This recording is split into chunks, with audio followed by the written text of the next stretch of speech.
गुड़ही जिलेबिया बेचाए पिया मेलावा में। बाकी हम मेला से ना, हम घर से गरम छान के लेके आइल बानी तेलावा में। समर जी हम आज सुननी है कि रउआ हमरा घरे आवे वाला बानी, यही से अपना सुंदर सुंदर हाथ से गरम गरम जिलेबी छान के लेके आइल बानी, तनी खा के बताई। अच्छा तो खाली है खाए हम ना खाए, हमरा के ना खिएबू तहरा खातिर बताई भला बेलना खाए वाला आदमी के जिलेबी पची। का समर जी के देखते तू अपना सुहाग के भूल गइलू कि तारा से हम कैसे बियाह कोले रही। बूझ जाई पाखी जी कि मारो में सिंदूरदान का बेरा जनरेटर ईयर ले रहे, अगरबत्ती का जोर में 7 फेरा ले रही। तू सब भुला गए तू हमार प्यार। जब तू लोगन अगरबत्तीये के जोर में बियाह कैले हुआ तो कितना जोर तो लोगन के बियाह में भगवाने जाना था।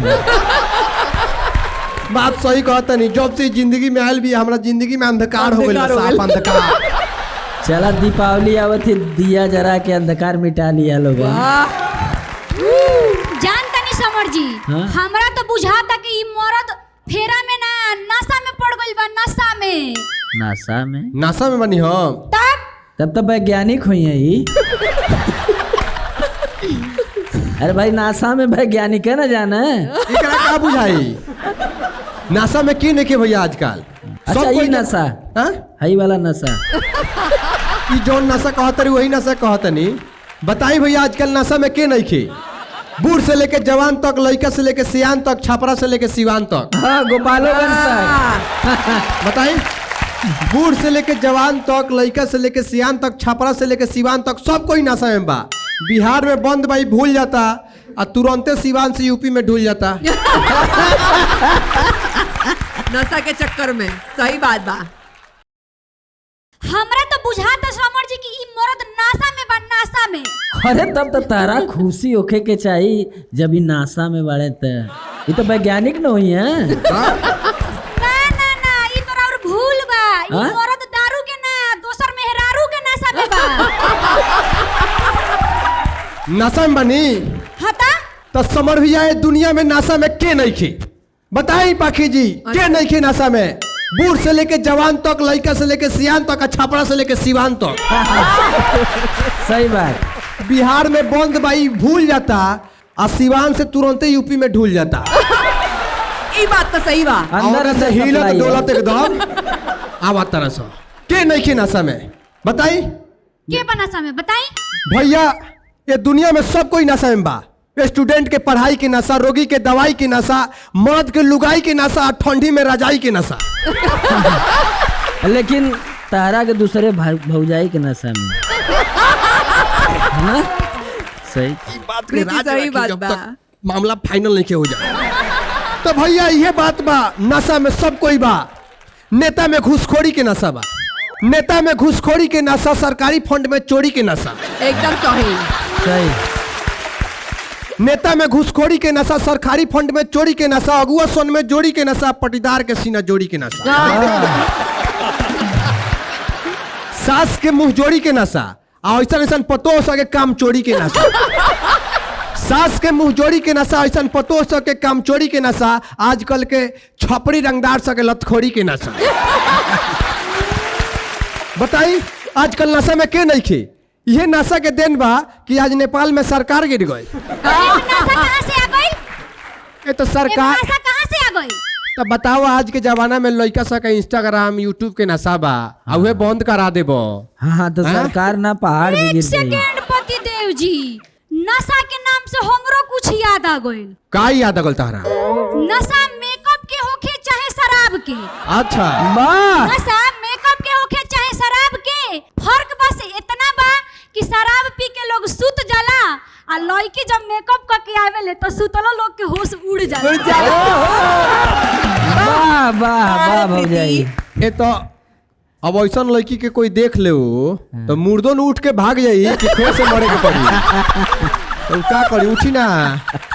रउआ दिल में का बा आज खुल के बताई। रउआ दिल में का बा आज खुल के बताई। मरियामा अगर तनियो सा मेहरारू का डर होई तो सौतिनिया कोचली के भूल के दिखाई। अब बताई जेपी जी। यही सब जवाब करत दी। बा तू। का कहीं एकरा के हम भूल गइल बनी। हम तो तारे कबे हम भूल गइल बनी। मतलब ओकरा के भूल गइल बनी। तू भूले देबू तू तारा के कोई भूल सकत है बताओ। एक बार तार है मुंह देख ली 36 किस्म के कैसे भूल सकता। सारा दुनिया में तू ही लौकबू। एगो बात कान खोल के सुन ली। आज आर होई ना तो पार होई। आज आर होई ना तो पार होई। और रउआ के छोड़ के समर जी से प्यार होई। हाँ तो आज समर जी से प्यार हुई। और जब समर जी घरे जाए तो यहाँ के घर में मार हुई। करा दो मार। अच्छा छोड़ी समर जी, इनकर तो लड़ाई जिंदगी भर हमरा से बन रही जी। बाकी रउआ से हमारे एगो सवाल बा। पूछी पूछी। रउआ कमर के उमर करे के काहे चाहत है? और जौन भी गाना आवत खाली कमर पे काहे आवत? बताई हमरा सवाल के जवाब दी। कमर पे बदे वाला कि हमार नाम भी वही से मैच कर जाला ना। एकदम सही। ता जब देखा लिखबू कमर तो वही जन हिला दिए। यही बात पर और ही हमारे एगो सवाल बा। बताई। अब वही में जानते नहीं भैया पूछी। रुआ गाना गावे नहीं कमर पर कमर समर। आ जैसे यहाँ के बाबूजी लोग के काम बा सारा 2 नंबर मैच करेला। हाँ। वही से इनका थोड़ा सा तकलीफ बा। काहे तकलीफ बा? हमरा कुछ तकलीफ नहीं के। बस हमरा समर जी से एगो लास्ट सवाल बा, यही से हम पूछ के जाए। पूछ ला। ई बताई समर जी, रउआ हीरो बानी 1 नंबर जी। आए हाय। आ ए साल के ठंडी में हमरा के लिया के दी रजाई कमर जी कि अगला साल के गर्मी में हमरो गोदी में खेली है बबुआ अमर जी। काहे कि हे मरद से तो रजाई के का कुछू के उम्मीद नहीं की कर सकत। हमरा नैहर से रजाई मिल रहे 5 साल बियाह हो गइल। हाँ। आ वो रजाई फाट गइल चिथर हो गइल, लेकिन ई मरद हमरा के दूसर कमर लिया के ना देले। 5 साल में उ रजाई फट गए कि 5वां दिन है तो रुई हेने से निकले हेने से निकले। अपने से सी देले रहस। इनका बाबा रहस। इनका बाबा मुआ रहस सारा धोती के हुड़ देले रहस। कह सके रजाई हो रुई रहे हो मैं हैं कैसन ओमे दाग लागल रहे धोती निकलत रहे हो में से भैया। जब वो रजाई में से धोती निकलत रहे तो कैसन माने दाग में रहे हम बता नहीं सकत। देखो तानी नु एक थेथराई मरद के खाली हम जब आनी तो खाली हमर जे शिकायतें हो सकता है। मरद के मुंह से कोइयो अपना खाती बड़ाई नहीं की सुन सकत। आ पलंग ऐसन रहे हाँ। कि सुतम तो कोनो अलग टेर ना होई ऐसन बाँच नहीं सकत। सारा अलग टेर कर दिलक एकर पलंग एकरा घर के। एगो काम करी तनी हमरा के गाना गा के सुनाई ना। सुनाई गाना गा के यही सुनाई। बात पर काहे कि इनकर मुंह तो खोली तो खाली गाड़ी दी है। कमर हिलाइए दी। हमको अपन कमर हिलाइए दी कि मैं छमिया छल छबीली मेरी कमर कटीली।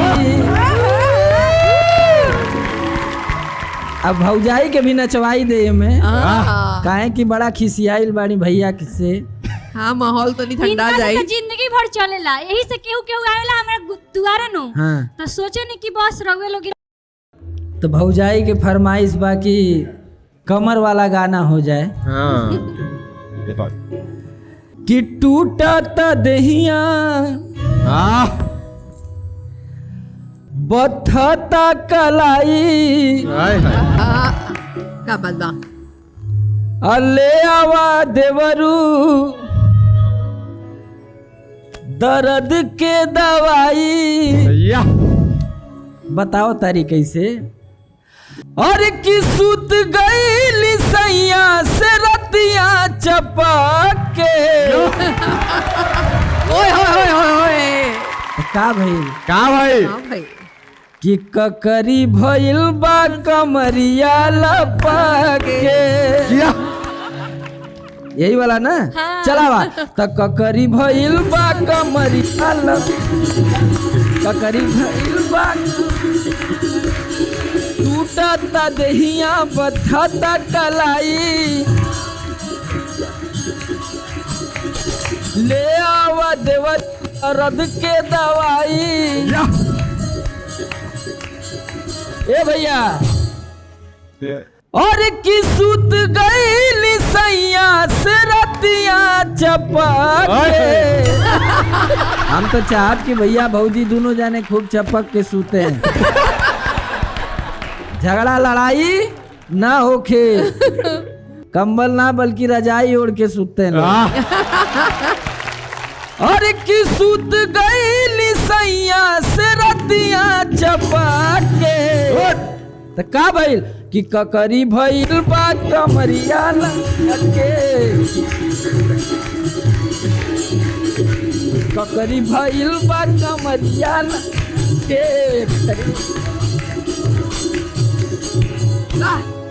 लेकिन ये लोगन के नोक झोंक देख के हाँ हमके एगो हमार बड़ा पुराना गाना याद आ गई। वाह हम गौले रहनी बड़ा गाना हिट भी भैल रहल। कौन वाला? मरद कहता कि अरे सुतले रहबू कि चलबू गेहूं कटाई तो खिसिया के कहता री कि हम तो आर गेहूं काटे आली हांग कांग से पढ़ के बाकी जी जी वो इतना पढ़ल लिखल लड़की आइल बिया अब इनके जैसा अनपढ़ जाहिल गंवार रही तो का ना जाले भैया गेहूं काटे ना जाले ना तो बतिया बताओ तानी काहे ना जाने कि गेहूं काटब ना करौले बानी हाय हाय हाय ई कहली है ना कि हम मेकअप करा के आइल बानी कि गेहूं काटब ना करौले बानी राजा फेसिया कि राशन लेके आइब कार्ड और बनवली बीपीएल त गेहूं काटब ना करौले बानी राजा फेसियल गेहूं काटब ना करौले बानी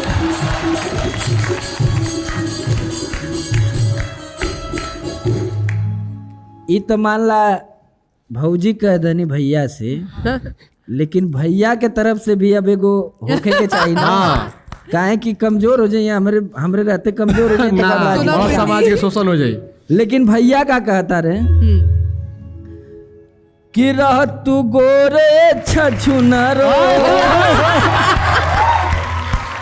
ये हम ना कहती भैया की हमार बुरा मत मानिए ना कि रह तू गोरे छछुनरो त का कर तू हाय हाय हाय कि पोती पाउडर जब न खरा अरे 1000 कर तू हाय हाय हाय कुल पाउडरवा का कमाल है हाँ। तू गोरे छछुनरो त का कर तू तू गोरे छछुनरो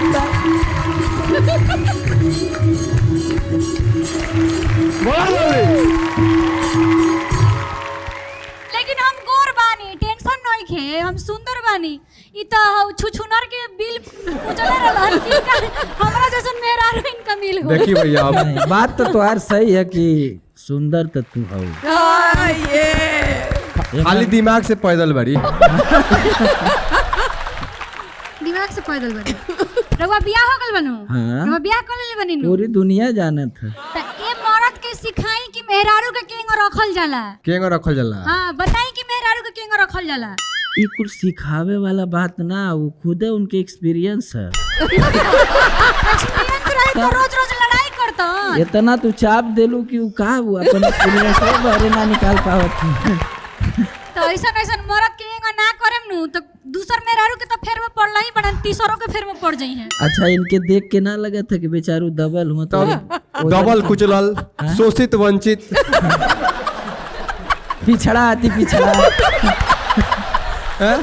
ठीक बा रउआ लोगिन बैठ के बतियाई रउआ खाती जा तनी चाय बना के ले आवे हाँ जा, जा चाय बना के वो हमर पूरा जिलेबी खा जाए हाथ जोर गइल बा जिलेबी छाने अरे में हम कहबू तो पैक करके बनारसो ले जाई तो मरचा बानू घर में जिलेबिया के साथ मिर्चा लिया के रख दी का। तो लालका मरचा बानू खइला के बाद कहो लालका मरचा बानू। हाँ भाई चटनी बना के ठीक बा खिलाओ तनी। तब तो चाय बना देबू। गजे पिया गोशो